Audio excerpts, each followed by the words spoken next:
Tycoon finds out his wife is pregnant. Then his ex says she's also carrying his triplets. The door opened without a knock. Only one person would dare. "Mother," Minho said, not turning around. Madam Kim glided across the polished floor, her silk hanbok rustling softly as she moved. At 65, she carried herself with the rigid authority that had intimidated board members and politicians alike for decades. "The family council meeting ends in 30 minutes. Your absence has been noted," she said, each syllable clipped and precise. Minho tightened his jaw. "I'm finalizing the Singapore acquisition. The board expects—" "The board," she interrupted, placing a thin folder on his desk, "is not your bloodline. This company has carried our family name for 4 generations." The folder contained what Minho knew it would: profiles of eligible women, daughters of political and business dynasties. The 3rd such folder this month. "Mother, with all due respect, I'm 38 years old. Kim Tech is expanding into 13 new countries under my leadership. Surely producing an heir can wait another—" "It cannot." Her voice cut like steel. "Your father is not well, Minho. The doctors give him 2 years, perhaps less." The news landed like a physical blow. Minho turned, seeing the slight tremor in his mother's usually steady hands.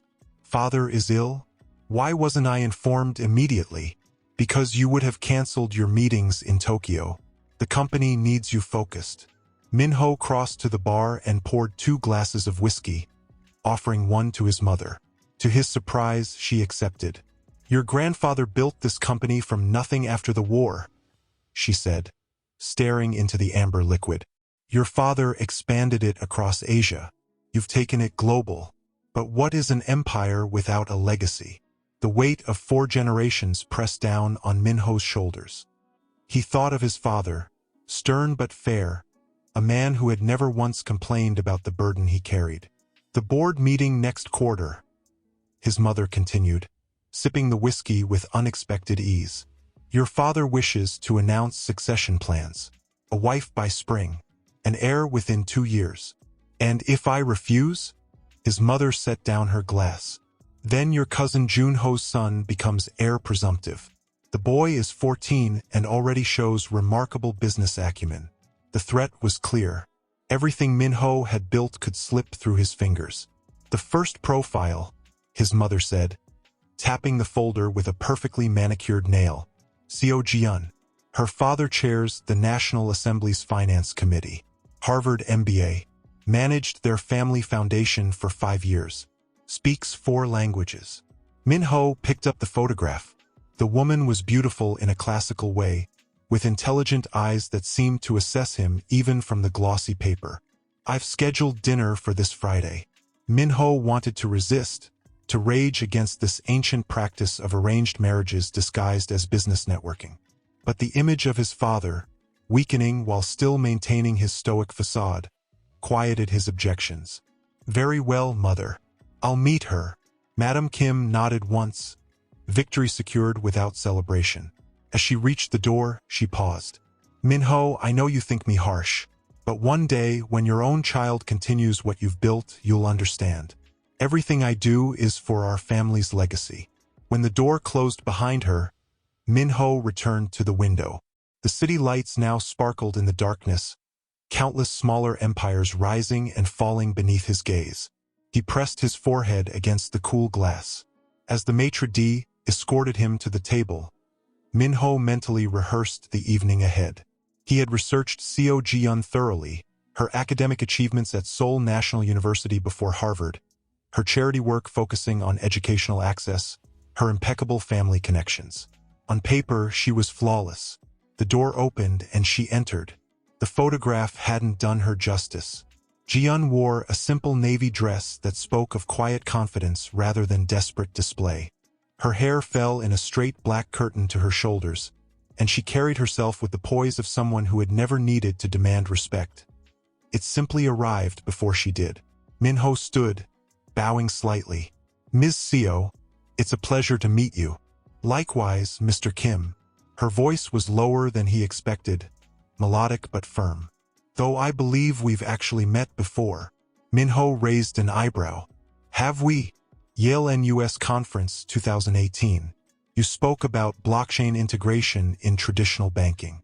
I asked the question about regulatory challenges in developing markets. Minho's memory clicked into place. The woman who challenged my assessment of Indonesian monetary policy. That was you. Jian smiled, the first genuine expression of the evening. You said I had a point and that you'd reconsider your approach. 2 months later, your company announced a revised strategy for Southeast Asia. You've been following my career, as you've undoubtedly been following mine. She unfolded her napkin with deliberate grace. Shall we dispense with pretenses, Mr. Kim? We both know why we're here. The waiter appeared with champagne, Dom Perignon, his mother's standard instruction for these meetings. Minho had sat through 3 such dinners in the past month alone, each woman more suitable on paper, each conversation more excruciating than the last. By all means, Minho replied, curiosity piqued. What would you prefer we discuss? The terms. Jian took a sip of champagne, her gaze steady over the rim of the flute. If we're to enter a marriage of convenience, I believe in establishing clear parameters from the beginning. Minho nearly choked on his drink. Direct, aren't you? I find efficiency preferable to months of choreographed courtship. Don't you? The question held no malice, only pragmatism. Minho studied her face. The intelligence in her eyes, the slight tension in her jaw that betrayed nervousness beneath her composed exterior. Something about her straightforwardness was refreshing after years of diplomatic doublespeak. Very well. Terms. Jian set down her glass. I want children, at least 2. Not immediately, but within the next 3 years. The statement hung between them, honest and unadorned. That's compatible with expectations, Minho said carefully. I will maintain my position at the foundation. My career is non-negotiable. Of course, and I expect fidelity, regardless of how this union begins. Minho leaned back, intrigued by her boldness. You don't mince words, Miss Seo. My father taught me that clarity prevents future disappointment. She paused, vulnerability flickering across her features before she mastered it. I've watched too many women in my circle enter these arrangements with romantic delusions, only to shatter against reality. And you harbor no such delusions? Jian looked out the window at Seoul's glittering skyline. I believe in building something meaningful, even if the foundation isn't love. My parents' marriage was arranged. They found respect first, partnership second. Love came later, gradually. And if it doesn't come at all? Minho surprised himself with the question. Jian turned back to him, her expression softening slightly. Then we will have given our children a stable home with parents who respect each other. That's more than many have. The waiter returned with the first course, a delicate arrangement of seasonal vegetables with truffle foam.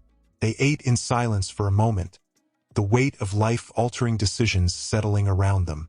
You haven't shared your terms, Mr. Kim, Jian finally said. Minho considered her, this pragmatic, intelligent woman offering partnership without pretense. I travel extensively, 6, sometimes 7 countries a month. I understand. The company must remain my priority, particularly now. Your father's health, she said simply. I know. My father mentioned it. Of course she knew. In their world, serious illnesses were treated like currency, traded carefully for maximum advantage. And I cannot promise love, Minho added, the words tasting strange on his tongue. But I can offer honesty and respect. Jian nodded slowly. Then we understand each other. Something unexpected stirred in Minho, not attraction precisely, but recognition. Here was someone navigating the same constraints he faced, approaching them with clear-eyed realism rather than resentment. May I ask you something personal? He ventured. You may ask. I may not answer. Have you ever been in love? Jian's composure wavered for just a moment, a flicker of something raw crossing her face. She took a measured breath before answering. Once, during my second year at Harvard. He was a visiting scholar from London. Brilliant mind, kind heart. She traced the rim of her water glass. He asked me to stay in England with him. Why didn't you? My mother was diagnosed with breast cancer that same month. I came home. The simple explanation contained volumes of unspoken sacrifice. By the time she recovered, he had accepted a position in Berlin. We tried distance for a while, but she left the sentence unfinished, its conclusion obvious. And now, Minho asked, now I'm 34, leading my family's foundation and having dinner with you. A small, wry smile touched her lips. Life rarely follows the path we imagine. Does it, Mr. Kim? Before Minho could respond, his phone vibrated. His mother's message was typically terse. Decision, looking across at Ji-yeon. Composed, intelligent, harboring her own buried dreams. Minho felt something shift. Not love, but possibility. A foundation that might support something genuine eventually. Another arrangement? Ji-yeon nodded toward his phone. My mother. She's eager for an answer. Ji-yeon's eyes met his, clear and direct. And what will you tell her? Minho put his phone away without responding and raised his champagne glass. To clear terms and honest beginnings, Ms. Seo. A smile bloomed slowly across Ji-yeon's face as she raised her glass to meet his. To building something meaningful, Mr. Kim. Honeymoon in Maldives had been pleasant if somewhat formal, both of them still navigating the boundaries of their arrangement. Life had settled into a rhythm since then. Ji-yeon proved to be an astute partner, her political instincts complementing his business acumen. Their public appearances generated approving headlines. Korea's power couple launches innovation fund. Kim Seo alliance reshapes Seoul's charity landscape. At home, they maintained cordial respect, separate bedrooms connected by a shared sitting room where they sometimes worked late into the night, discussing strategy or sharing quiet meals when their schedules aligned. It wasn't love, but it was partnership, exactly as negotiated. The Henderson Group is waiting in the Azure conference room. Sir, his assistant said as Minho strode through the lobby. They've brought their scientific team as requested. Minho nodded, mentally shifting into acquisition mode. Henderson Biosolutions was a promising British-American startup developing groundbreaking enzyme technology. Acquiring them would give Kim Technologies the edge they needed in the pharmaceutical sector. Have Dr. Kong join us and bring in the latest projections for the Singapore expansion. The elevator whisked him to the executive floor, mirrors reflecting his impeccable appearance. The very image of a confident CEO about to close a 9-figure deal. No one would guess that he'd spent half the night awake, thinking about his father's deteriorating condition and the pressure to produce an heir that grew more intense with each passing month. Minho entered the conference room with practiced authority, greeting the Henderson executives with the perfect balance of warmth and professional distance. The CEO, a silver-haired Englishman named William Henderson, stepped forward to shake his hand. Mr. Kim, a pleasure to finally meet in person. May I introduce our lead scientist and research director, Dr. Park. Minho turned to greet the scientist, and time fractured around him. 8 years collapsed in an instant. The conference room, the executives, the billion-dollar deal, all faded to background noise as he found himself staring into eyes he'd once known better than his own. Hey, Jean, he breathed, the name escaping before he could stop it. Park Hae-jin stood before him, as stunned as he was. She looked different, her once-long hair now cut in a sophisticated bob, laboratory precision replacing the artistic chaos he remembered. Yet her eyes remained unchanged, those intelligent, expressive eyes that had once looked at him with such love, then such devastating hurt. Minho, she acknowledged, recovering faster than he had. What an unexpected surprise. The room had gone quiet, executives sensing the sudden undercurrent between CEO and scientist. Minho cleared his throat. Dr. Park and I are acquainted from university days, he explained smoothly, professional mask sliding back into place. A pleasant surprise indeed. Shall we proceed? The meeting continued with excruciating normalcy, Minho hyper-aware of Hae-jin across the table as she presented research findings with calm competence. Her voice, Still that same melodic cadence that had once whispered poetry against his skin in a tiny university apartment, now detailed enzyme catalysts and market projections. Dr. Park's research is the cornerstone of our patent portfolio, Henderson was saying. Her work on targeted protein degradation is years ahead of competitors. Minho nodded, fighting to focus. Impressive. And the application timeline? 3 years to market for the primary applications, Heijin answered, her eyes meeting his directly for the first time. Faster with the right investment structure. The meeting stretched for 3 excruciating hours. When it finally concluded with handshakes and promises of follow-up discussions, Minho found himself lingering, watching as Heijin gathered her materials. "Dr. Park, might I have a moment?" he asked as the others filed out. "I'd like to discuss some technical aspects of your research."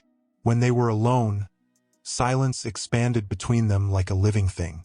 8 years of unspoken words crowding the air. "Technical aspects?" Heijin finally said, a hint of the old wryness in her voice. "Is that what we're calling it?"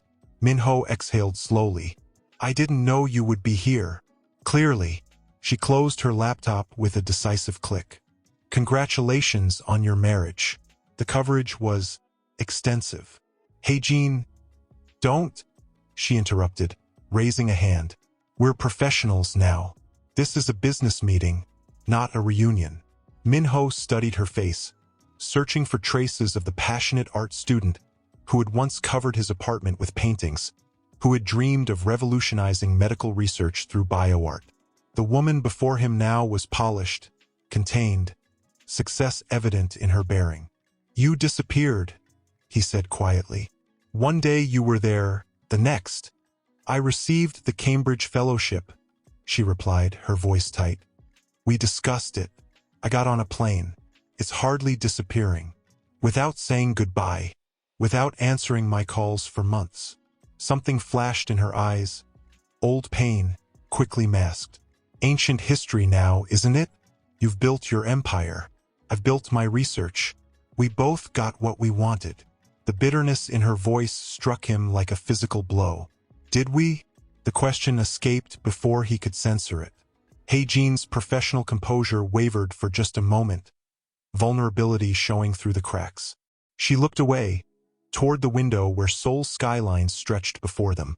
"I should rejoin my team," she said, gathering her belongings. "The acquisition makes good business sense, Minho. My personal feelings won't interfere with that assessment." As she reached the door, Minho spoke again. "Have dinner with me." Heijin paused, her back to him. "I don't think that would be appropriate. One dinner, for closure if nothing else. 8 years is a long time to leave things unsaid." She turned, studying him with those perceptive eyes that had always seen through his carefully constructed facade. "Does your wife know about me?" she asked quietly. "There's nothing to know. You're a respected scientist whose company we're acquiring." A sad smile touched Heijin's lips. Still the same Minho, always finding the perfect words to say everything and nothing at all. Before he could respond, his assistant knocked and entered. "Sir, your mother is here for the foundation luncheon. Mrs. Kim is waiting in the lobby as well." Reality crashed back around him. The acquisition, the family obligations, the careful life he had constructed. "Tomorrow night," Heijin said suddenly. "There's a small Japanese restaurant in Insadong called Kiko. 8 o'clock.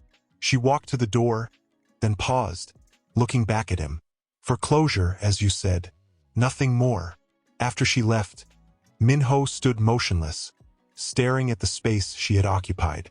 His phone buzzed, Ji-yun, asking if he was ready to depart for the luncheon. He typed a response, confirming he would be down momentarily, then gazed out at the city spread below. Somewhere in that urban landscape was a tiny university apartment where he had once lain awake, watching Heijin paint at 3 in the morning. Her face illuminated by moonlight, her soul laid bare on canvas. Before family obligations, before corporate responsibilities, before the weight of legacy had narrowed his path to a single predetermined direction. That night became a dangerous secret, a single moment of abandoned restraint in the back of his car outside her hotel. Just once, they told themselves. A final goodbye. 3 weeks later, the Henderson acquisition was finalized. Jean returned to London. Life resumed its careful rhythm. Until today, Minho stood at the bathroom door, watching as Ji-yeon stared at the pregnancy test in her hand. Her expression a complex mixture of wonder and apprehension. "It's positive," she whispered, looking up at him with shining eyes. "I'm pregnant." Something shifted in Minho's chest. An unexpected wave of tenderness washing over him as he watched his wife's usual composure give way to genuine emotion. "Are you certain?" he asked, his voice barely audible. Ji-yeon nodded, a smile breaking across her face like sunrise. "I've taken 3 tests, all positive. I have a doctor's appointment tomorrow for confirmation, but—" She placed a hand gently over her still flat stomach. "Minho, we're going to have a baby." He crossed the room in 3 strides, embracing her carefully, as though she might break. Their marriage had warmed gradually over the past months, physical intimacy evolving from dutiful attempts at conception to something approaching genuine connection. Still, this moment felt transformative, the theoretical heir suddenly a real child, their child. "My mother will be ecstatic," he said, attempting lightness. Ji-yeon laughed softly against his chest. "The dynasty continues." She pulled back slightly to look at his face. "Are you happy, Minho? Truly?" The question pierced him with its naked vulnerability. In their carefully constructed relationship, direct emotional inquiries were rare. "Yes," he said, surprising himself with his sincerity. "I am." Later that evening, after calling his mother with the news and enduring her immediate launch into nursery planning, Minho sat in his home office reviewing quarterly projections. The notification sound on his phone pulled his attention away from the screen. Unknown international number. He hesitated before answering. "Kim Minho speaking." "Minho." Jean's voice, tight with emotion. "I need to see you." His hand gripped the phone tighter. "Jean? What's wrong?" "I'm back in Seoul. I'm at the Four Seasons." Pause, heavy with unspoken weight. "Please, it's important. I can't just—" "Room 1408. I wouldn't ask if it weren't critical." The line went dead. Minho stared at his phone, anxiety churning in his stomach. After their night together, they had agreed. No contact, no complications. The acquisition was complete. There was no business reason for this call. Through the open door of his office, he could see Ji-yeon in the living room, speaking animatedly on the phone, likely sharing their news with her parents. His wife, carrying his child, the life he had committed to building. Yet 20 minutes later, he found himself knocking on the door of room 1408, heart thundering against his ribs. Jean opened the door, eyes red-rimmed as though she'd been crying. She wore a simple, oversized sweater and leggings, her usual polished appearance nowhere to be seen. "You came," she said, stepping back to let him enter. The suite was elegant but impersonal, her suitcase open on a luggage rack, laptop surrounded by papers on the desk, evidence of a hasty, unplanned trip. "What's happened?" Minho asked, remaining by the door, maintaining safe distance. "Are you all right?" Jean paced to the window, arms wrapped around herself, then turned to face him directly. "I'm pregnant." 2 words, and Minho felt the floor tilt beneath him. "That's congratulations," he managed, mind racing. "I didn't realize you were seeing someone." A bitter laugh escaped her. "Don't insult both of us by pretending you don't understand." She walked to the desk and picked up a medical file, extending it toward him. "I'm 8 weeks pregnant, with triplets." Minho took the file with numb fingers, staring at the ultrasound image. 3 distinct shapes, impossibly small, impossibly real. "Triplets?" he repeated, the word foreign on his tongue. "Apparently multiple births run in my family. My mother is a twin." Jean pushed a hand through her hair, a gesture so familiar it ached. "I wasn't going to tell you. I had it all planned. Take a sabbatical, have the babies in London, raise them myself. I don't need your money or your name." Minho sank onto the edge of the bed, the file open in his hands. Then why are you telling me now? Her composure cracked, tears filling her eyes. Because my doctor found an anomaly with one of the babies. They need additional testing, possibly intervention. And because... She drew a shaky breath. Because they're yours, Min-ho. Whatever happened between us, these children deserve to know their father. Children, he echoed, the plurality of the word overwhelming him. Hae-jin, His phone rang, Ji-yeon's photo lighting up the screen. With shaking hands, he declined the call. You should answer it, Hae-jin said quietly. Your wife must be wondering where you are. She's pregnant too, Min-ho said, the confession bursting from him like water through a broken dam. I just found out today. Silence stretched between them, heavy with impossible implications. I see. Hae-jin's voice was carefully controlled. Congratulations. What do you want from me? Min-ho asked, standing again, panic rising in his throat. What am I supposed to do with this information? I don't know. Hae-jin's control shattered. I don't know what I expected. I just know I'm carrying 3 babies, your babies, and one of them might be sick, and I'm terrified, and I couldn't face this alone even though I told myself I could. Min-ho moved toward her instinctively, pulling her into his arms as she broke down. She felt smaller than he remembered, more fragile, her body already changing with the lives growing inside her. I won't abandon you, he whispered into her hair. Or them. We'll figure this out. His phone buzzed again. A text from Ji-yeon. Where are you? Mother has started a family group chat about baby names already. Help. The mundane normalcy of the message struck him. Like a blow. In the space of a single day, his carefully constructed world had shattered. His wife carrying his heir. His former love carrying triplets, his children. One possibly at risk. Hae-jin pulled away, wiping her eyes. You should go. Your wife needs you. When is your next appointment? Min-ho asked, trying to think practically through the chaos in his mind. Thursday. Seoul National University Hospital. Dr. Kong. Min-ho nodded. I'll be there. We'll get through this together. I promise. As he left the hotel, night had fallen over Seoul, the city a sea of lights mirroring the stars above. In his car, he sat motionless, unable to start the engine, unable to comprehend how his life had fractured into before and after in the span of a single day. For children, 2 women, one impossible situation. His phone buzzed again, his mother this time. The screen showed the beginning of her message. Your father is overjoyed with the news. We must discuss the public announcement of the pregnancy immediately. The Kim legacy will. Min-ho turned off his phone and finally started the car. The Kim legacy.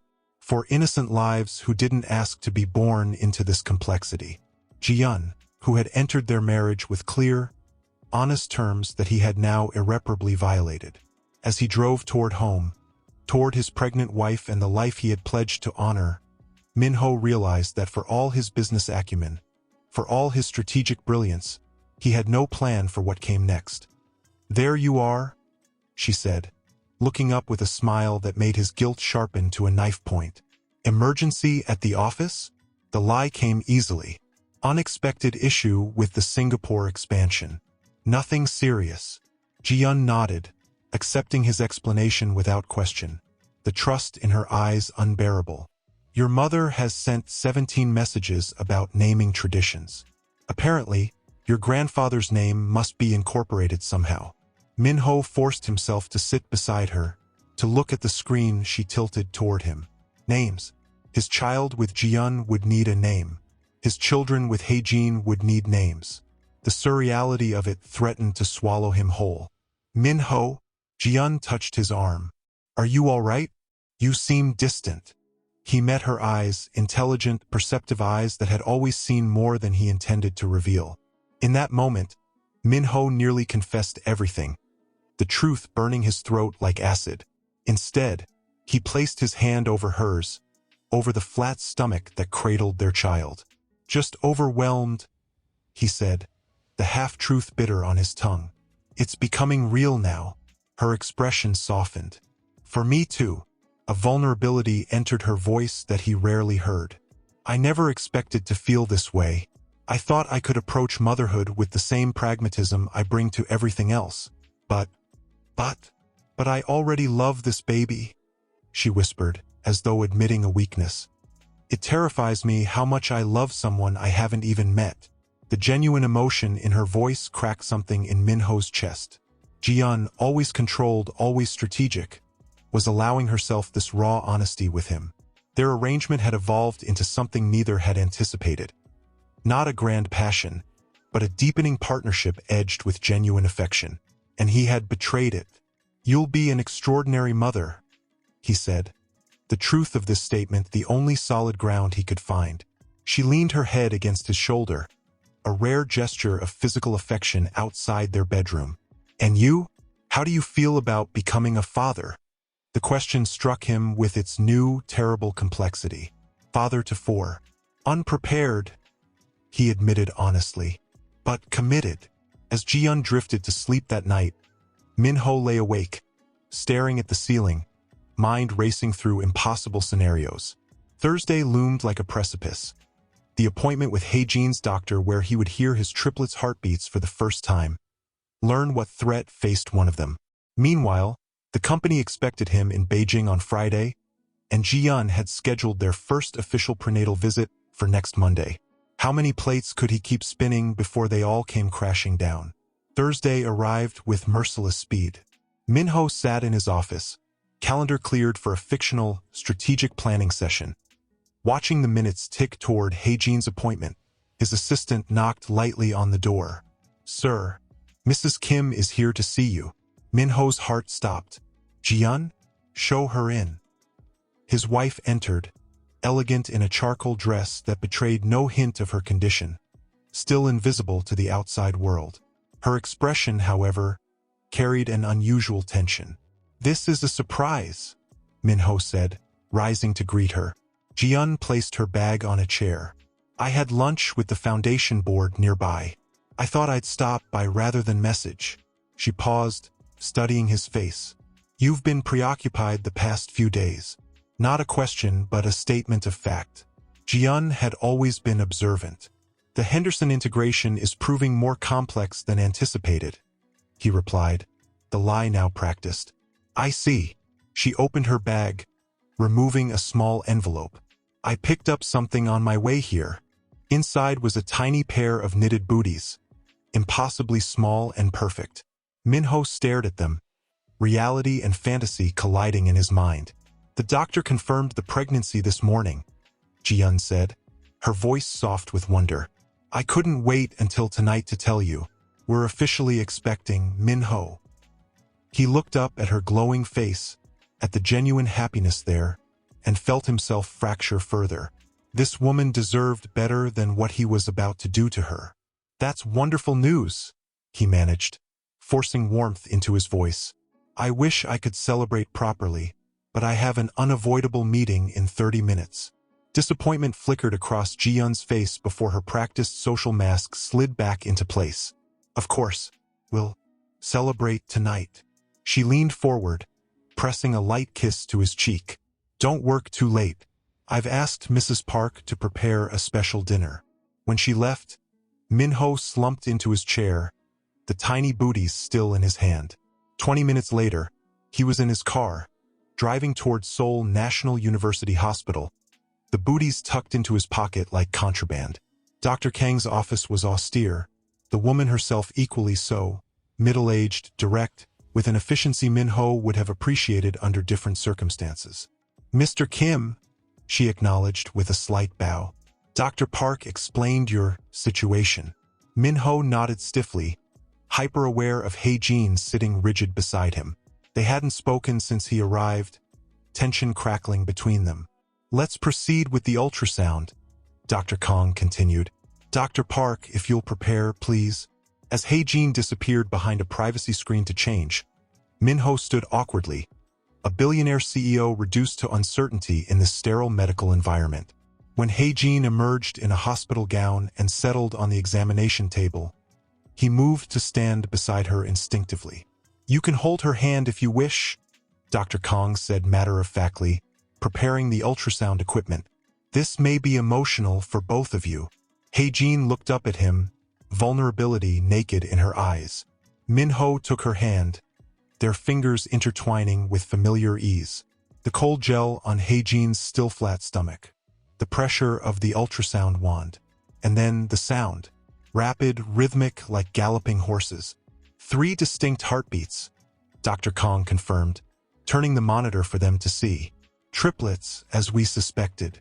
Min-ho stared at the screen, at 3 tiny pulsing shapes that were his children.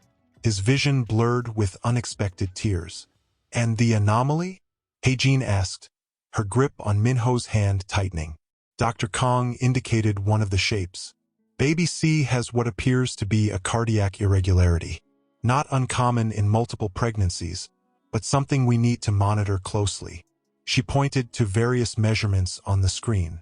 I'm recommending weekly monitoring and possibly fetal intervention as the pregnancy progresses. What are the risks? Min-ho found his voice. Without intervention, significant. With proper medical care. Dr. Kang's expression softened slightly.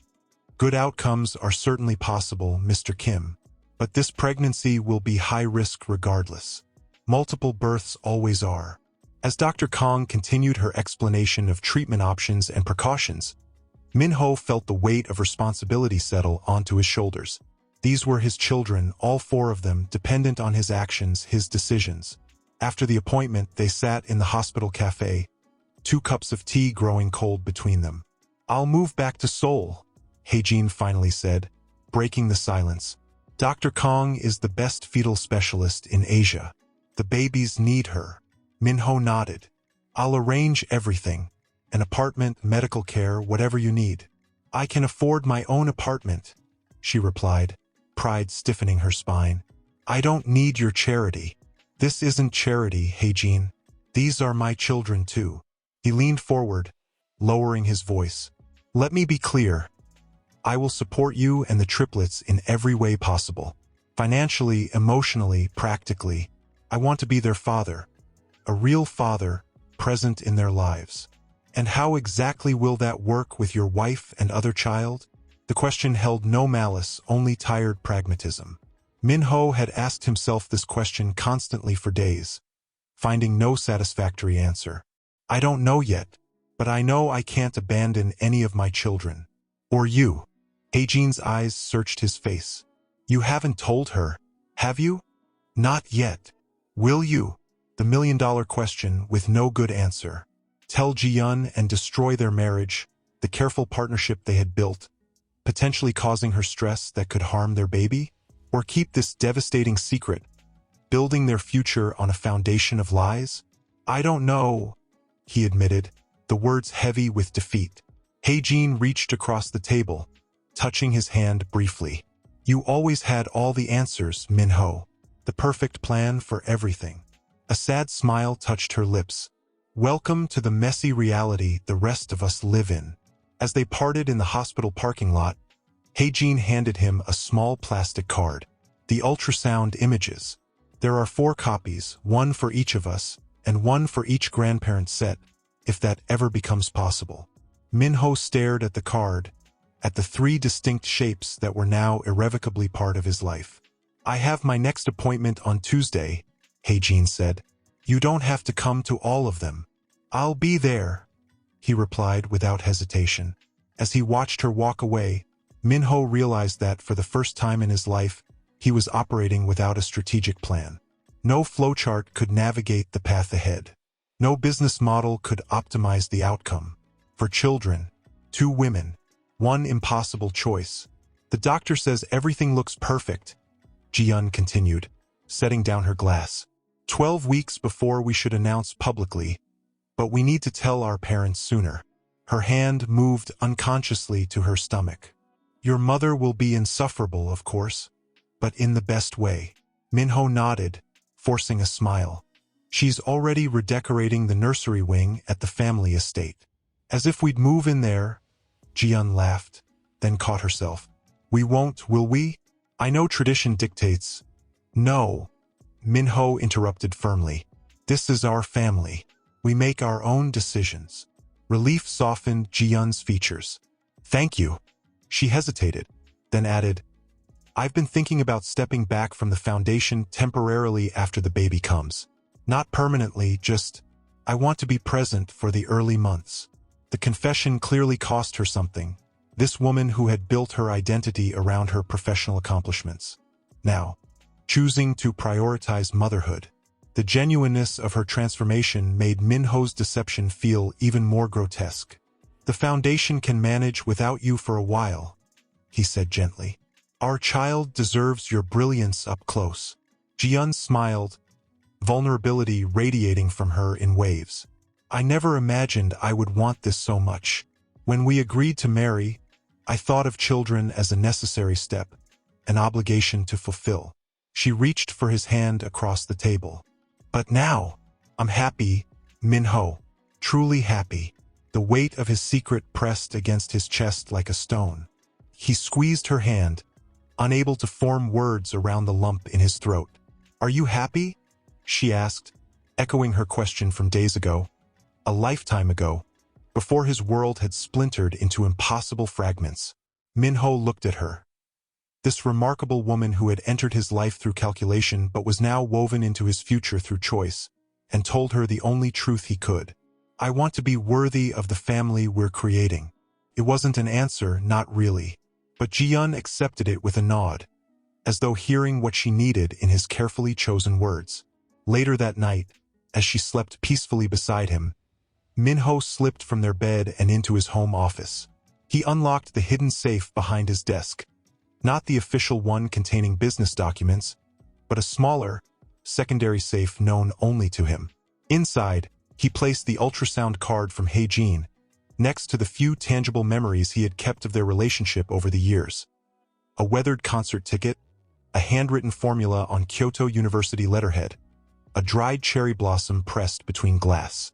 Physical evidence of a love he had sacrificed for duty. As he closed the safe, his phone buzzed with a message. "Hae-jin, blood test results came back. Baby C showing improved cardiac readings. Doctor cautiously optimistic. Thought you'd want to know." Minho exhaled shakily, relief washing through him. He typed back, "Best news. Thank you for telling me." 3 dots appeared as she typed a response, disappeared, then reappeared. Finally, "I found an apartment. 3-bedroom in Gangnam, near the hospital.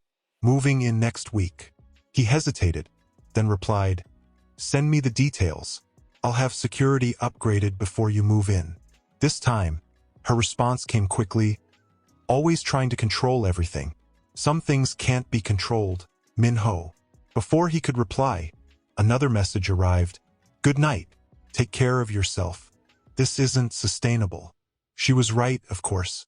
Every day that passed, every medical appointment, every milestone in both pregnancies drew him further into an impossible situation. Eventually, the truth would emerge. It was only a question of when and how. 3 weeks later, Minho sat in Dr. Kang's waiting room, reviewing quarterly projections on his tablet while stealing glances at the clock. Hae-jin's appointment was running late, pushing dangerously close to his scheduled board meeting. "Mr. Kim." A nurse appeared at the door. "Dr. Kang is ready for you now." He found Hae-jin already on the examination table, her stomach now showing a definite curve. 12 weeks along with triplets, she was already more visibly pregnant than Jiyeon at the same stage. "Sorry I'm late," Minho said, moving to her side. "The babies don't run on corporate schedules," Hae-jin replied with a small smile. "Though your son certainly kicks like he's trying to meet deadlines." Minho froze. "Son." Dr. Kang entered before Hae-jin could respond, her efficient manner unchanged. "Mr. Kim, good to see you again. We've received the genetic testing results." The next 20 minutes passed in a blur of medical terminology and grainy images on the ultrasound monitor. Baby A and Baby B, both girls, developing normally. Baby C, a boy, showing improvement in cardiac function but still requiring close monitoring. 2 daughters and a son? Minho murmured, watching the screen as Dr. Kang pointed out tiny forming limbs and organs. "Would you like to hear the heartbeats again?" Dr. Kang offered. When the sound filled the room, 3 distinct, rapid rhythms. Minho found himself blinking back tears. He had attended every appointment, watched each development, yet the reality of these children, his children, still struck him anew each time. After the appointment, they walked slowly through the hospital garden. Hei-jin's new normal pace as her body adjusted to its triple burden. "I need to ask you something," she said, stopping beneath a blooming cherry tree. "I've been offered a visiting professorship at Seoul National for the next year. It would mean staying in Korea longer than I initially planned." Minho nodded. "That makes sense given the baby's medical needs. But it also means I'll be here, in your world, with 3 children who share your DNA, your features." Her eyes searched his face. "Are you prepared for what that means, Minho? For the inevitable questions? For when people notice that Professor Park's triplets look remarkably like the Kim corporate heir?" The question he had been avoiding crystallized between them. "What do you want from me, Hei-jin?" he asked quietly. "Not what you need, what do you want?" The breeze scattered cherry blossoms around them as Hei-jin gathered her thoughts. When she finally spoke, her voice was steady. "I want my children to know their father. Not from a distance, not through secret visits and offshore accounts. I want them to know you love them, openly and honestly." She placed both hands on her growing stomach. "But I don't want to destroy what you've built with Ji-yeon. I'm not that person, Minho." "There's no solution that doesn't hurt someone," Minho said, the admission heavy in the spring air. "No," Hei-jin agreed softly, "but there are degrees of pain, and the longer you wait, the worse it will be for everyone." As she spoke, Minho's phone rang Ji-yeon's ringtone. He stared at the screen, frozen between worlds. "Answer it," Hei-jin urged. Ji-yeon's voice came through clear and strained. "Minho, where are you? The board is waiting." "I'm on my way," he replied automatically. "Start without me." "That's not possible. This is your presentation on the Singapore expansion." Concern edged into her tone. "Is everything all right? You've missed 3 meetings this week." Minho met Hei-jin's eyes as he responded. "Everything's fine. Traffic delay. I'll be there in 20 minutes. When he ended the call, Hei-jin shook her head slowly. "This is what I mean, Minho. The lies are already piling up. How many more before the whole structure collapses?" He had no answer, only the sickening knowledge that she was right. The board meeting proceeded without incident, Minho's corporate persona sliding into place with practiced ease. Only Ji-yeon, sitting at the far end of the table in her role as head of the corporate foundation, seemed to notice his distraction. As the executives filed out afterward, she remained, waiting until they were alone. "You weren't in traffic," she said simply. "Your driver confirmed you had him drop you at the hospital 3 hours ago." Minho felt the blood drain from his face. "Ji-yeon, are you ill?" she interrupted, concern replacing accusation. "Is that what's been happening? Why you've been distracted? Missing meetings? Disappearing for hours?" She moved toward him, taking his hands. "Whatever it is, we can face it together. The best specialists, treatments, anything you need." The irony of her conclusion, so wrong yet so much kinder than the truth, left Minho momentarily speechless. Here was his escape route, a plausible explanation for his behavior that she had created herself. A medical issue demanding privacy and irregular appointments. The perfect cover story. As he looked into her worried eyes, something crystallized within him. He could not continue this deception. Not against this woman who had entered their marriage with honest intentions and now carried his child with such joy. "I'm not ill," Minho said finally. "But we need to talk. Not here." Ji-yeon's expression shifted, wariness replacing concern. "The penthouse, then. I'll cancel my afternoon appointments." The drive home passed in tense silence, Ji-yeon clearly preparing herself for whatever revelation awaited. When they finally sat in their living room, afternoon sunlight streaming through floor-to-ceiling windows, Minho found himself wishing for the simple clarity of a spreadsheet, a business problem with defined parameters and optimal solutions. But this was human mess, raw, complex, with no clean answers. "I need to show you something," he said, removing the hospital card from his wallet. He handed her the ultrasound image of the triplets. Ji-yeon stared at it, confusion evident. I don't understand. Our baby doesn't look like this yet. Realization dawned slowly across her face. These are multiple fetuses? Triplets, Min-ho confirmed, forcing himself to maintain eye contact. 2 girls and a boy, 12 weeks along. Ji-yeon's analytical mind worked visibly, processing implications. The same as our baby, she said slowly. Conceived at the same time.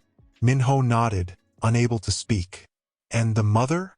Her voice had gone completely flat, emotionless. Park Hae-jin.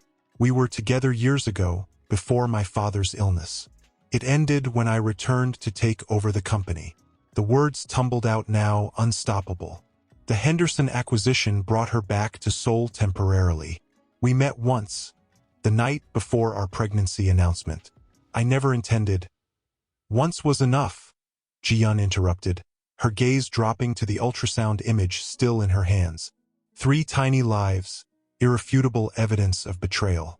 Triplets, and one with a heart condition. Min-ho blinked in surprise. How did you know? The hospital visits. Seoul National University Hospital has the best fetal cardiac unit in Asia. Her analytical mind never stopped working, even now. You've been attending her appointments. Yes. Ji-yeon stood abruptly, moving to the window, her back to him. Minutes passed in excruciating silence. When she finally turned, her face was composed, though her eyes betrayed the storm within. What are your intentions? She asked with clinical detachment. Min-ho rose, taking a step toward her. Ji-yeon, no, she cut him off. I don't want apologies or explanations. I want to know your intentions toward all your children. And toward me, I deserve that clarity. The directness that had first drawn him to her now pinned him in place, demanding truth. I want to be a father to all my children, he said firmly. I want to support you and our baby. And I want to support Hae-jin and the triplets. And which family gets the Kim name? Ji-yeon asked, the question sharp and pointed. Which children become your heirs? Which woman stands beside you at company functions? You can't have it all, Min-ho. I know. The admission felt like surrender. Ji-yeon's hand moved unconsciously to her stomach in a protective gesture. For children, all innocent in this, all deserving of their father. Her analytical mind visibly worked through scenarios, weighing options. Does anyone else know? No. Only you, me, and Hae-jin. And her doctor. She nodded, as though confirming a business detail. I need time to think. She moved toward their bedroom, then paused, turning back with one final question. Do you love her? The question pierced him with its simplicity. Min-ho had avoided examining his feelings, focusing instead on practicalities, responsibilities. Once, he admitted. Years ago. Now, I don't know. He met Ji-yeon's eyes directly. But I've grown to care for you, Ji-yeon. More than I expected. More than our arrangement required. A sad smile ghosted across her lips. That's something, at least. She disappeared into the bedroom, the door closing firmly behind her. Min-ho stood alone in their living room, the afternoon sun now casting long shadows. His phone vibrated. A message from Hae-jin. Test results for baby C came back. The treatment is working. He's fighting. I've made a decision, she said, sitting across from him. The distance between them, physical and emotional, felt vast. I will not allow my child to be treated as secondary. Not now, not ever. Min-ho nodded. Of course not. Let me finish. Her voice was steady, measured. I married you with clear expectations. An heir for the Kim dynasty. Social position. Mutual respect. I never demanded love. We both agreed that wasn't necessary. She smoothed an invisible wrinkle from her skirt. But I did expect fidelity. Not from romantic jealousy, but because it was implicit in our arrangement. A clean, uncomplicated succession. Ji-yeon. She raised a hand, silencing him. I've spent the night considering our options. There are 3 paths forward as I see it. She ticked them off clinically on her fingers. First, divorce. You marry Dr. Park, legitimize the triplets, and our child receives appropriate financial support but loses their position as primary heir. Min-ho felt his chest tighten. I don't want. Second, she continued as though he hadn't spoken. We maintain our marriage. You provide discreet financial support to Dr. Park and the triplets, and our child remains the official Kim heir. Dr. Park and her children would effectively be your secret second family. The coldness with which she laid out these options made Min-ho wince. This was Ji-yeon at her most analytical, treating personal catastrophe like a business problem to be solved. And the third option? He asked quietly. Something flickered in Ji-yeon's eyes, a momentary crack in her composure. We find a way forward, together. All of us. Min-ho stared at her, trying to understand. What exactly are you suggesting? I don't know precisely, but 4 innocent children deserve better than being divided into legitimate and illegitimate categories. They deserve to know each other, to grow up as siblings regardless of the mess we adults have created. She exhaled slowly.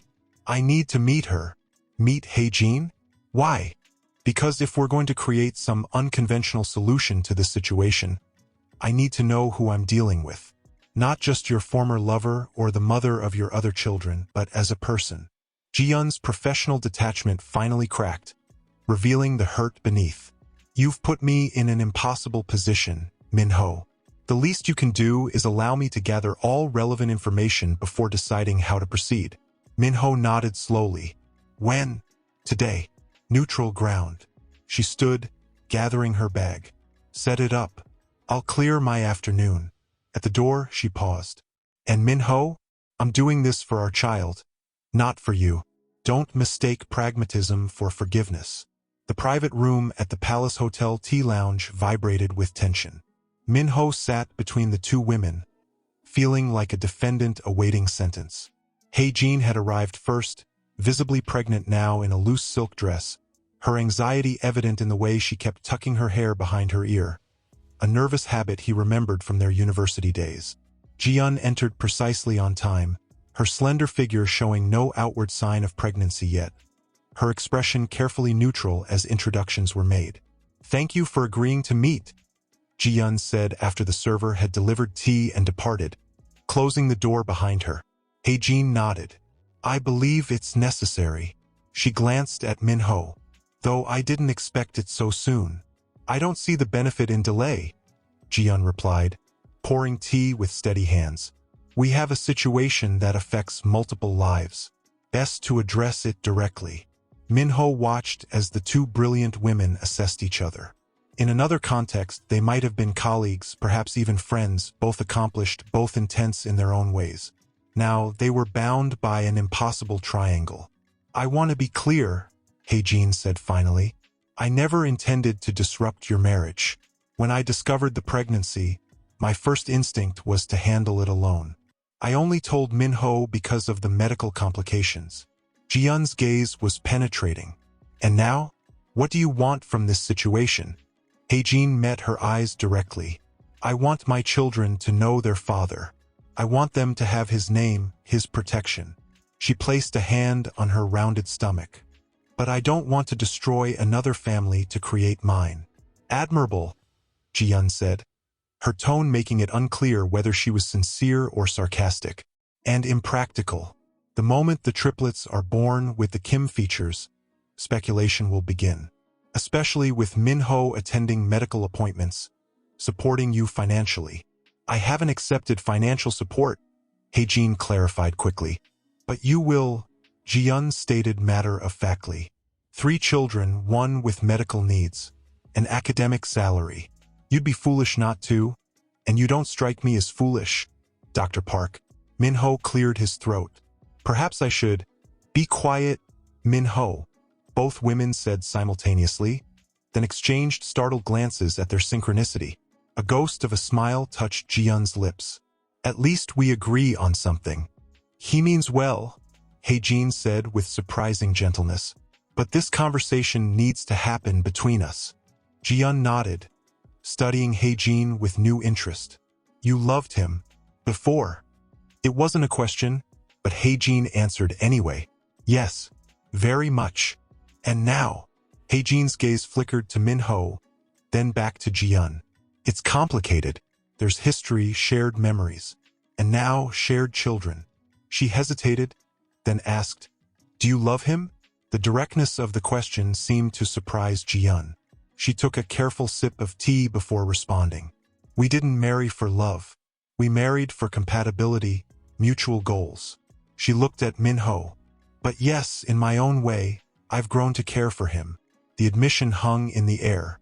Between them, Min-ho felt a tightness in his chest, the weight of having earned more than he deserved from both women. "So where does that leave us?" Hae-jin asked quietly. Ji-yeon set down her teacup with precision. "I have a proposition. Unorthodox, but potentially workable." She looked between Min-ho and Hae-jin. "What if we approached this not as a scandal to be hidden, but as a modern family arrangement to be managed?" Min-ho leaned forward. "What exactly are you suggesting?" "A unified front. Dr. Park returns to Korea permanently for her position at Seoul National. The Kim family, publicly and officially, supports her as the mother of Min-ho's children from a previous relationship that has resulted in a modern co-parenting arrangement." Hae-jin blinked in surprise. "You want to acknowledge the triplets publicly? As Kim children? Half-siblings to our child, yes." Ji-yeon's voice remained steady. "No secrets, no whispers, no scandal. Just a complex family situation handled with dignity and openness." Min-ho stared at his wife, astounded by her suggestion. "The traditional board members, my mother, they would never accept this. They will if we present it as a unified decision."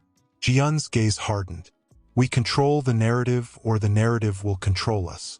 I won't have our child growing up amid scandal and secrets."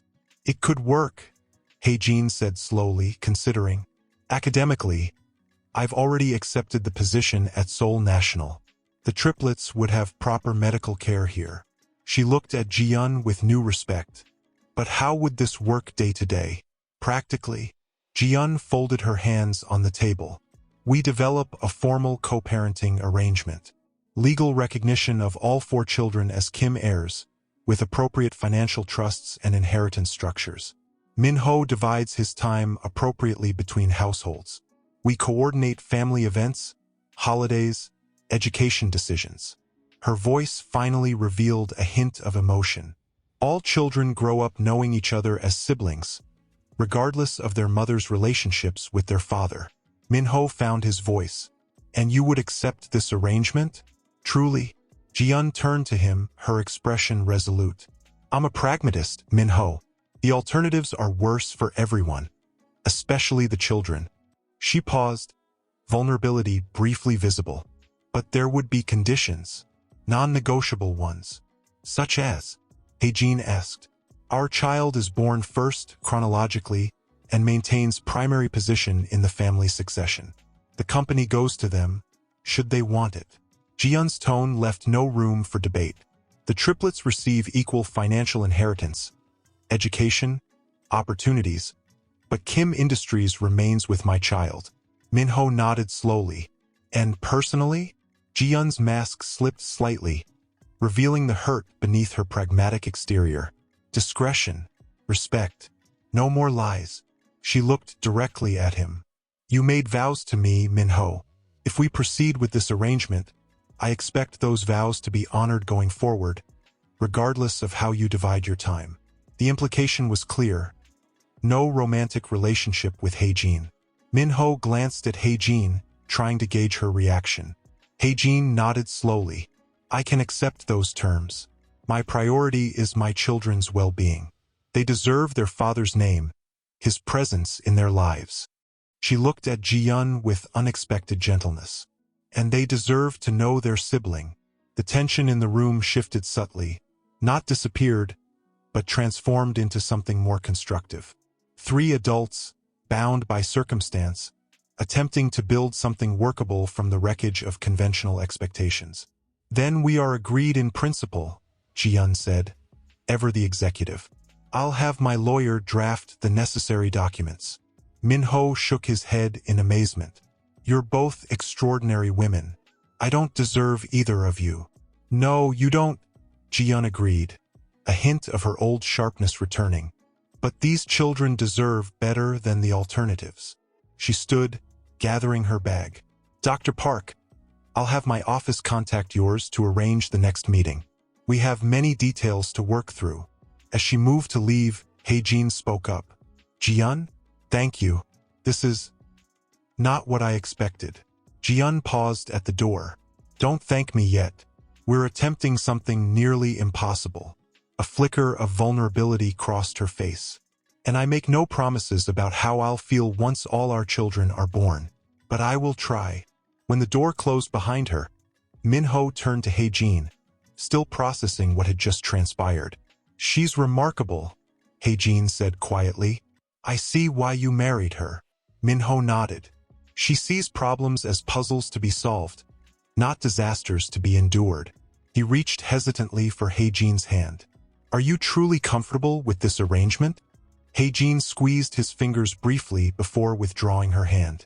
It's better than I dared hope for. My children will have their father, their name, their rightful place in the world. A shadow crossed her face. But it will be complicated, Min-ho. For all of us. I know. And you'll need to face your mother. The board.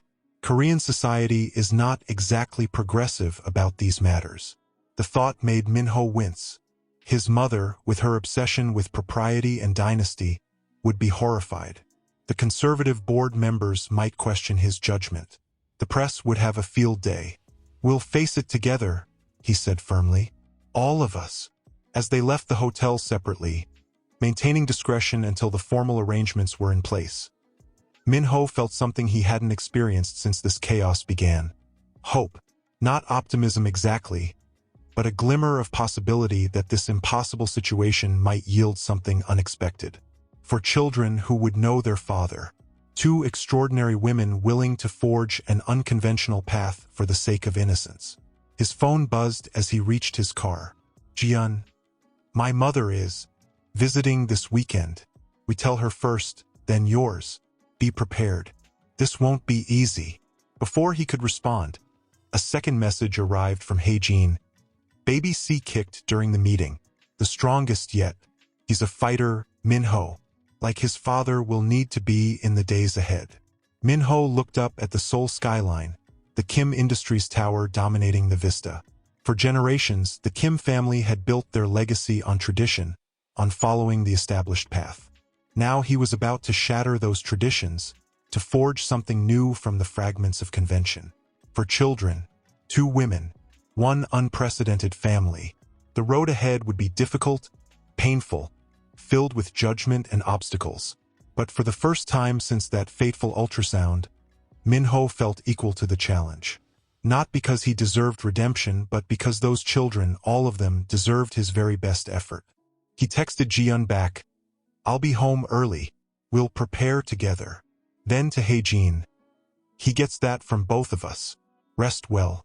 I'll call tomorrow after the doctor sends the latest results.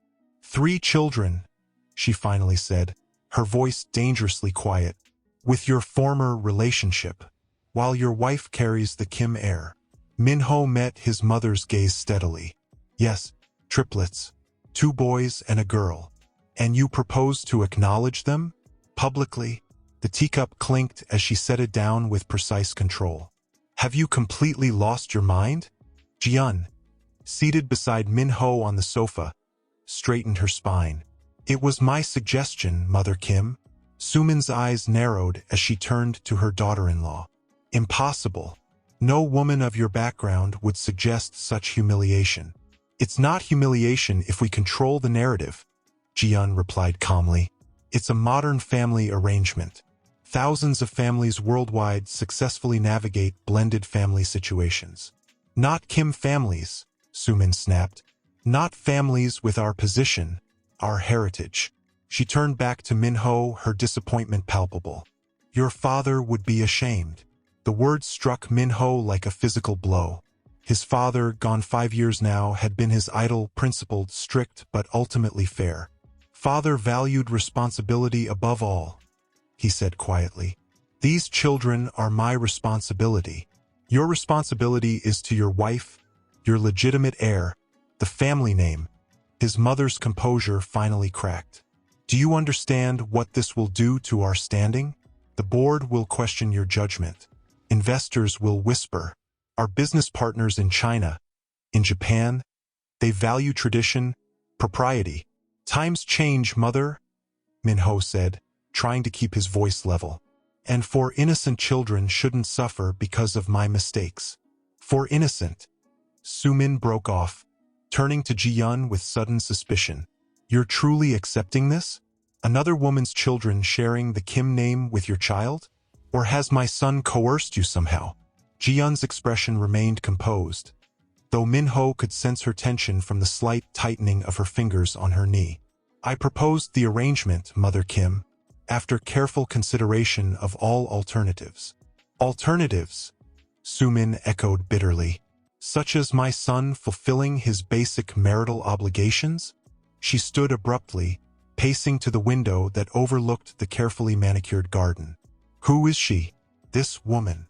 Minho exchanged a glance with Ji-yun before answering. Dr. Park Hae-jin. We were together during university and briefly after. She's returning to Korea to take a position at Seoul National University Medical School. Pediatric cardiology. Something flickered across his mother's face, a reluctant recognition of impressive credentials. At least she's accomplished, she muttered. Then, more sharply, does she expect financial support? Position? Is that her angle? Mother, Minho warned. Hae-jin didn't plan this. She initially didn't even intend to tell me about the pregnancy. How convenient, Sumin said coldly. Ji-yun surprised him by coming to Hae-jin's defense. I've met with Dr. Park, Mother Kim. She's not opportunistic. Her primary concern is her children's well-being. Sumin stared at Ji-yun, visibly struggling to understand her daughter-in-law's position. You've met her? Willingly? Yes. We've had several meetings to discuss arrangements. Arrangements? Sumin repeated, the word dripping with disdain. She returned to her seat, closing her eyes briefly as if gathering strength. When she opened them again, the shrewd businesswoman who had helped build Kim Industries emerged. Tell me your plan, every detail. If you're determined to proceed with this madness, it will be done properly or not at all.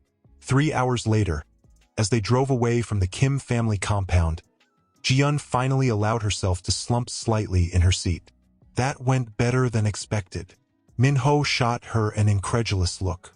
My mother threatened to disinherit me, withdraw her shares from the company, and potentially move to Jeju Island to avoid witnessing our disgrace.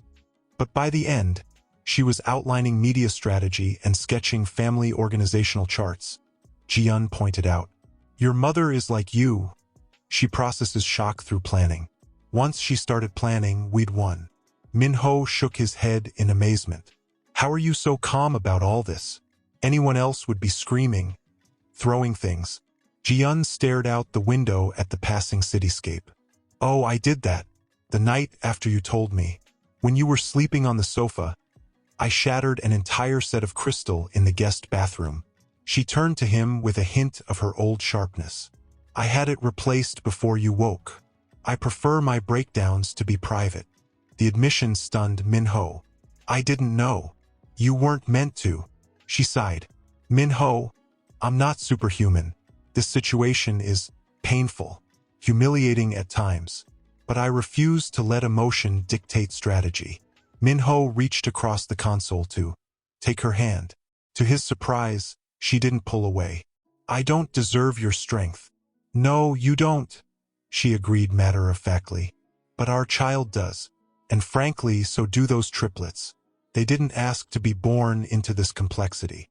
As they drove in silence, Minho's phone buzzed with a text. He handed it to Ji-yun to read. It's from Dr. Park, Ji-yun said, her voice carefully neutral. Baby C's latest scan shows improved cardiac function. The medication protocol is working. She set the phone down.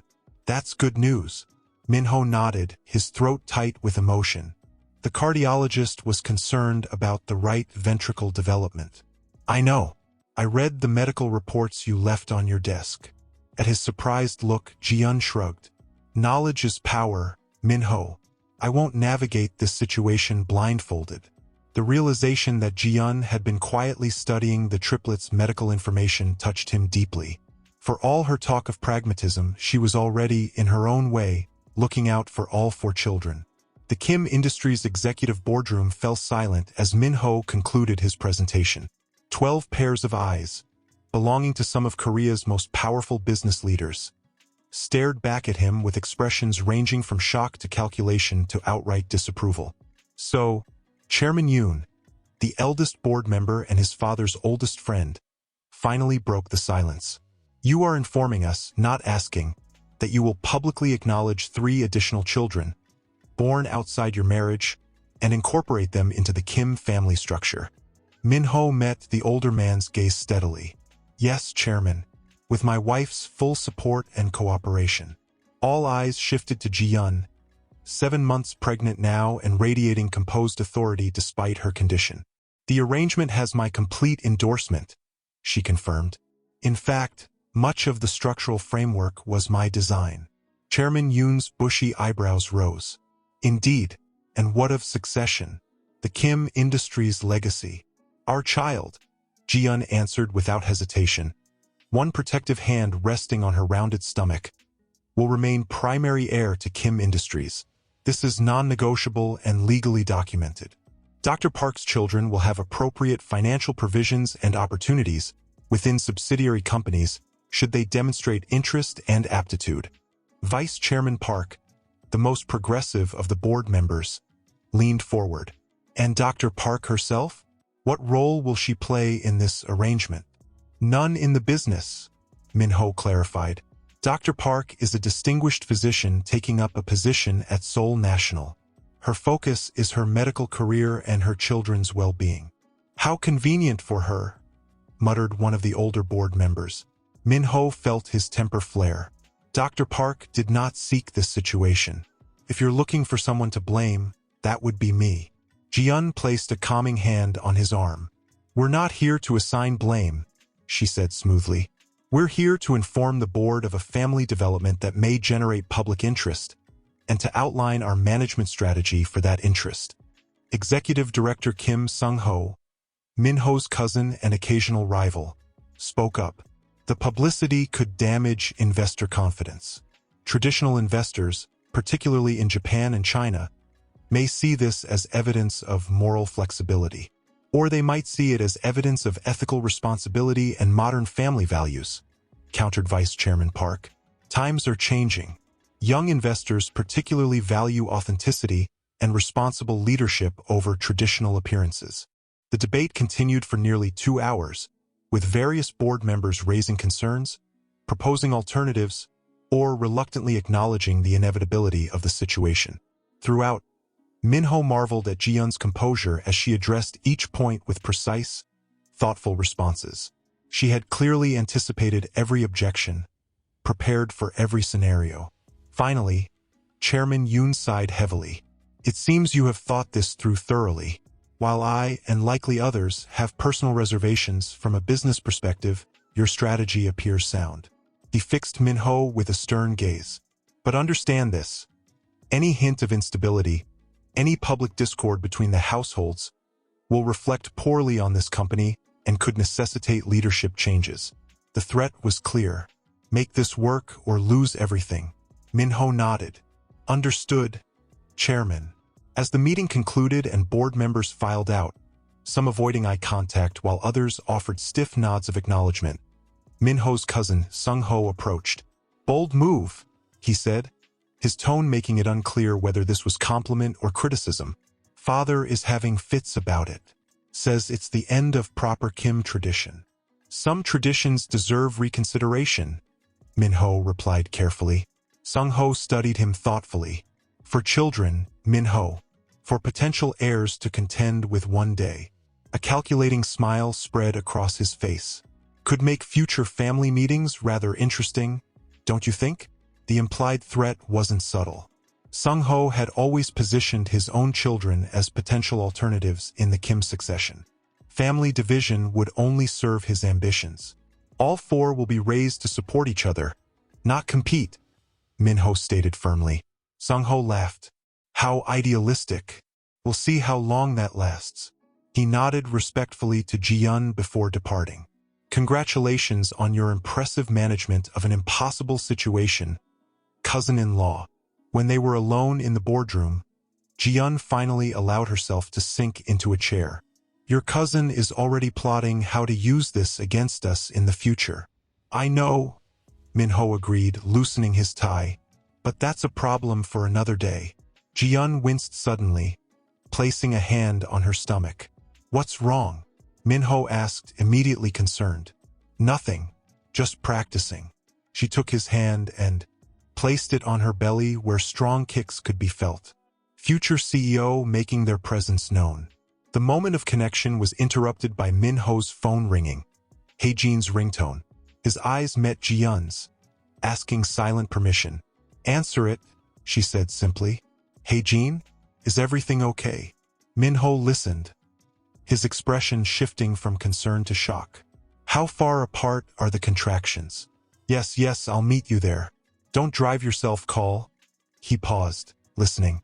Good, yes, stay with the hospital staff. I'm on my way. He ended the call, staring at Ji-yun with wide eyes. The triplets, they're coming early. 32 weeks. Ji-yun was already gathering her things. Is she at Seoul Presbyterian? The NICU there is excellent. Minho nodded, momentarily stunned by his wife's practical response. Yes, her doctoral student drove her. Then we should go. Early triplets will likely need NICU care. At his surprised expression, she elaborated. I've been reading about multiple births. Given baby C's cardiac issues, we should be prepared for extended hospitalization. We, Minho repeated, catching the pronoun. Ji-yun met his gaze evenly. These are your children, Minho, which makes them connected to me, to our child. I told you, I'm approaching this pragmatically. She headed for the door, then turned back when he didn't immediately follow. Are you coming? Those babies aren't going to wait for you to process your emotions.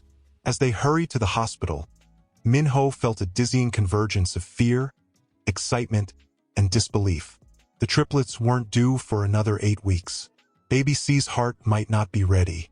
And here was Ji-yun, 7 months pregnant herself, calmly directing their driver to the hospital where her husband's other children were being born. Ji-yun, he said quietly, you don't have to come in. No one would expect. Stop thinking about expectations, she interrupted. This isn't about social protocol. It's about what happens next. Those children are coming into the world today, ready or not. Their mother will be recovering from major surgery. Their medical needs may be significant. She looked at him directly. You need to focus on them, not on managing awkwardness between their mother and me. Minho stared at his wife in awe. How are you so rational, practical? She smiled thinly. One of us has to be. The neonatal intensive care unit was a world of muted beeps, hushed voices, and tangible anxiety. Minho stood between 2 incubators, his gaze moving from one tiny form to the other, overwhelmed by their smallness, their vulnerability. Baby A son, 4.1 pounds. Baby B, daughter, 3.8 pounds. Both breathing on their own, miraculous achievements for 32-week preemies.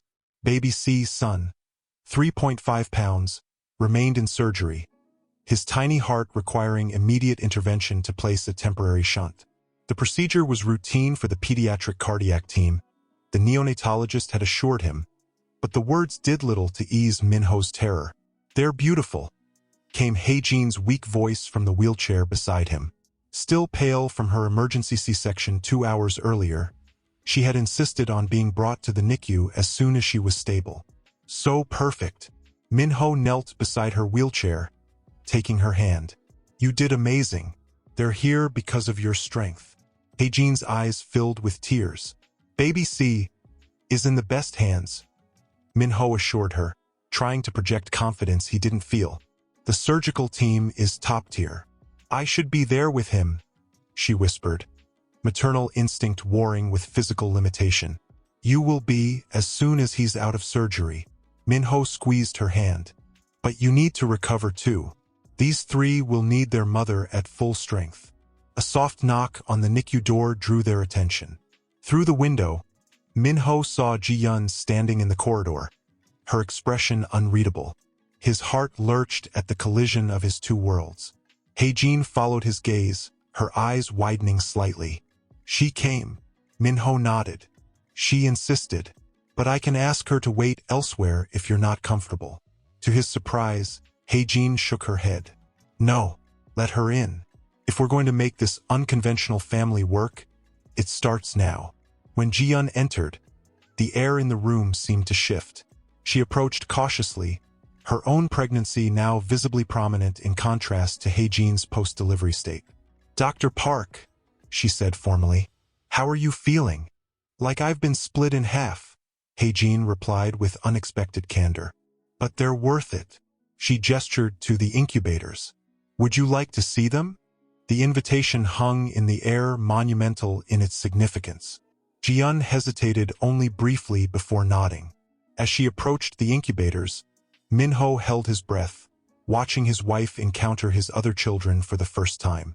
Ji-yun studied each tiny face with careful attention. They have your chin, she observed quietly to Minho. And Dr. Park's eyes, I think. She turned to Hae-jin. They're beautiful. Congratulations. The formality between the women wasn't warm, but neither was it hostile. A careful, deliberate civility that acknowledged the strangeness of their situation while refusing to make it more difficult than necessary. Baby C is still in surgery? Ji-yun asked. Hae-jin nodded, worry etching her features. The ventricular septal defect required immediate intervention. They're placing a temporary shunt until he's strong enough for full repair. Ji-yun reached into her bag and pulled out a business card. My cousin is chief of pediatric surgery at Seoul National. He's not a cardiac specialist, but he knows everyone. If you need a second opinion on anything at any point, he'll arrange it. No questions asked. Hae-jin took the card, genuine surprise and gratitude in her expression. Thank you. That's incredibly thoughtful. It's practical, Ji-yun replied, but the slight softening of her features suggested it.